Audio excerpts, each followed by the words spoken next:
Ave Maria Purissima, in the name of the Father, and the Son, and the Holy Spirit. Amen.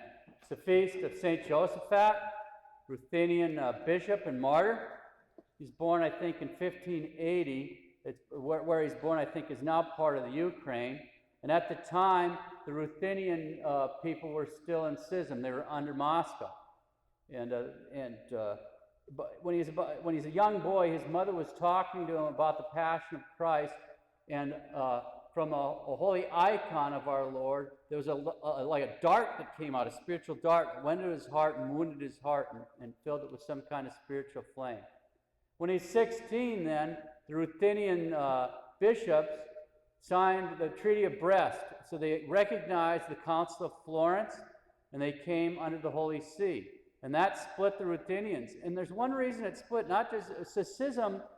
Let's be clear. Schism is a mortal sin not against the faith, it's a mortal sin against charity. Because you're refusing to be in communion with other people. They're in communion with Christ, they're in communion with the Holy Father. And so it's a mortal sin against charity. But there's strong motivations after a while in schism to not come back in union, because things always start falling apart. And what happened on the Orthodox side of the world, and it's still going on, and in fact it's going on now on our side of the world, which is just unbelievable, is that they started permitting more than one marriage. So you could be a serial polygamist. You get your first marriage in the Orthodoxy, it's up at the altar. The second one is a penitential marriage down the aisle wearing violet. I don't know where the third one is, in a graveyard? I mean, I don't know how it works. But the point is you get to keep trading your wife in on a new model. Well, if you're in that situation, it's going to be hard to humble yourself and say, wow, this really isn't my spouse, and come back in union with Rome. And so that's part of the thing that's oftentimes left out of, like, what was the motivation for some people to come in and others not? It's always a grace to come in, but some of them can resist that, even though they recognize it's the right thing. So he's 16, he does that. When he's in his early 20s, he works as a tradesman for a while. When he's in his early 20s, he becomes a monk, Order of St. Basil. Then he becomes an archimandrite, which is like an abbot on the Greek side of the church. And then he ends up, kind of against his will, becoming an archbishop. And so on the Moscow side of things, there's another man appointed archbishop of the same see. So you have two guys, one's Catholic, one's Orthodox, claiming the same area and the same people. And they're stirring up all this antagonism towards him and whatnot. He comes to visit. It's in Belarus. Belarus rather. I can't think of the name of the town, but it's not that important for Reno. And he comes to visit him, and there's a priest. This priest that's really stirring up the people. It's Orthodox priest, about this terrible Archbishop Josaphat. Anyway, he comes out and he tells him, "Look, what's wrong, my children? I'm prepared to give down my life for union with Saint Peter and the Holy See."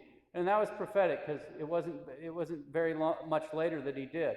The people threw a fit. There was kind of a riot. They break into the place where he's staying and start attacking him, pull him.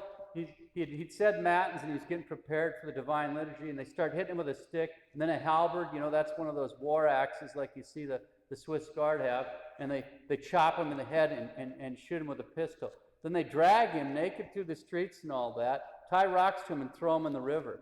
So he's in the river, but there's this glow coming up. After 12 days they pull him out because his whole body is glowing and all that. He's in perfect condition even after being in the river for 12 days. His first miracle, by the way, is all the people, his murderers, convert, become Catholic. But over the years, his body was moved ahead of the Soviets, basically, and it landed in St. Peter's. He's still Incorrupt.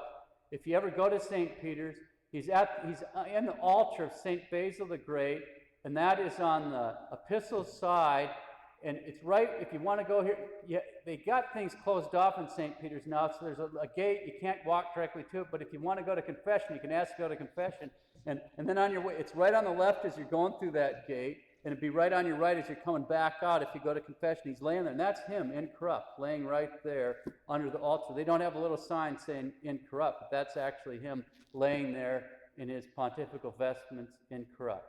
So anyway, that's just a little bit about St. Josaphat a bishop, and a martyr for union with the Holy See. It can be hard to stay in union with the Holy See. We have to pray, because it's a grace. We have to pray to stay in union. That doesn't mean we approve of everything they're doing up there. You couldn't possibly do that and be a faithful Catholic.